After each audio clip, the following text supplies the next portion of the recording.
Hello, in the following 10 minutes or so, I would like to present you bioinformatics work that I did with the help of my professors, Jelena Page and Aleksandar Trokici, for the conference last year. And it's called Exploring Word2Vec Models for Capturing the Similarity of Codon Embeddings. Let's start with biology introduction. Proteins are building blocks of all living organisms, and they are just big chains made out of amino acids glued together in a specific order.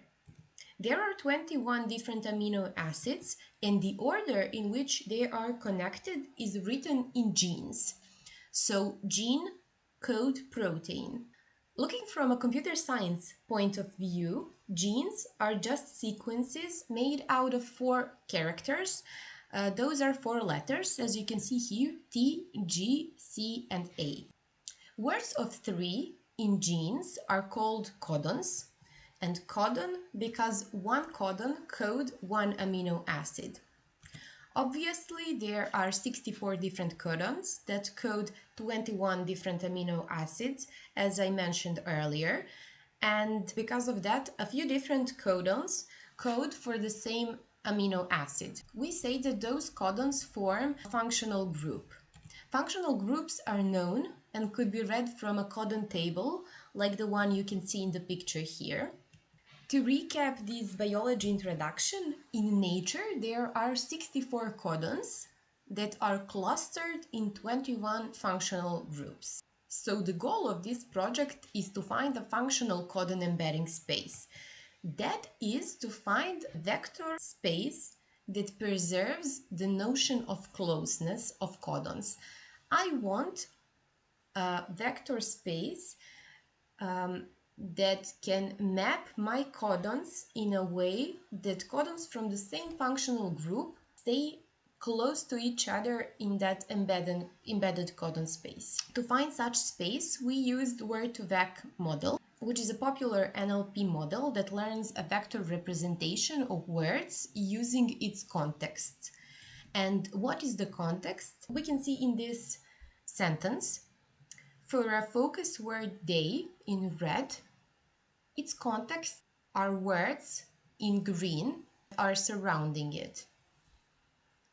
So in NLP, it is clear what words and their contexts are.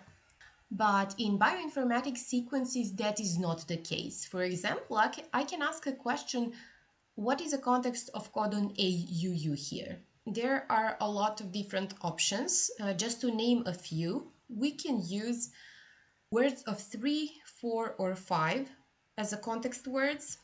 Then we can use 1 or 3 before and after a codon for a context, and then we can use overlapping words and non-overlapping words for context.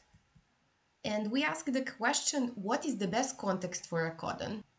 To answer it, we actually trained 60 different skip-gram Word2Vec models, different combinations of hyperparameters, and empirically analyzed them. For this, we used a popular NLP library, GenSim, in Python, and we trained the model on 2 bacteria's genomes.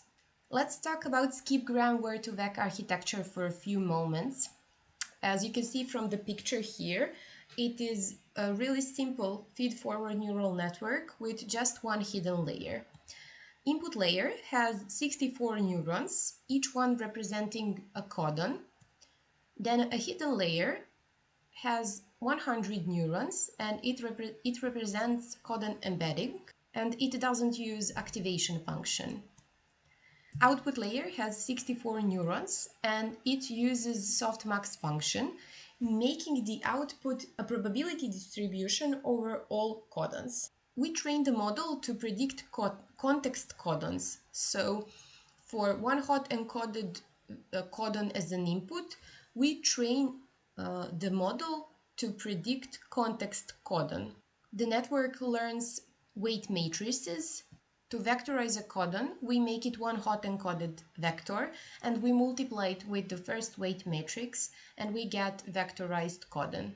For evaluation, we use cosine similarity function that measures similarity between codon embeddings. So, as I mentioned earlier, I want the codons from the same functional group to have high cosine similarity in that embedded codon space.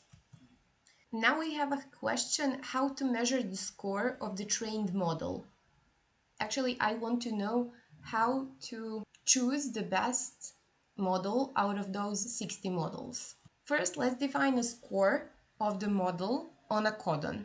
Here we have a codon CUA. First, we find its top 6 nearest neighbors measured by cosine similarity, written below the codons in this picture. And red codons are CUA's top 6 nearest neighbors. Then we define a recall measure for a codon. It is a ratio between the number of codons from the same functional group in the top 6 nearest neighbors and the total number of codons in the functional group of that codon. So in our example, in top 6 nearest neighbors of the codon CUA has 4 out of 5 codons from CUA functional group, making the recall for CUA 80%.